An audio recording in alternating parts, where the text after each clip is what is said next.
Ganito siya mga mima, tignan nyo ah. Kung saan mo siya in-stop, hindi siya gumaganon. Mga mima, ito yung fully automatic umbrella na hindi sumisipa pabalik.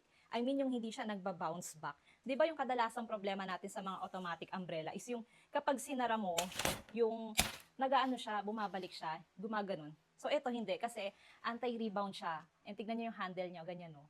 Tapos yung kanyang lanyard is rubberized. Ganito siya mga mima, tignan nyo ah. Kung saan mo siya in-stop, hindi siya gumaganon. Di ba? Di ba? Unlike dun sa automatic umbrella na normal, bumabalik siya, di ba? Tapos ayan, madali lang din siyang itupi. Ganyan. Tapos snap button na yung kanyang lock, kaya hindi siya madaling masira.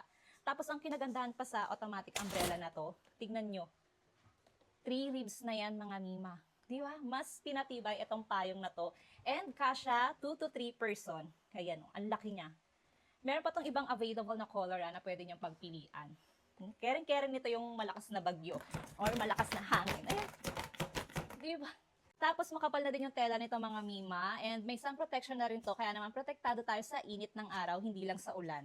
Kapag order kayo nito, letter N siya sa pagpipilian na, letter N, and ganito yung itsura niya. Ganyan. Kaya for the go na.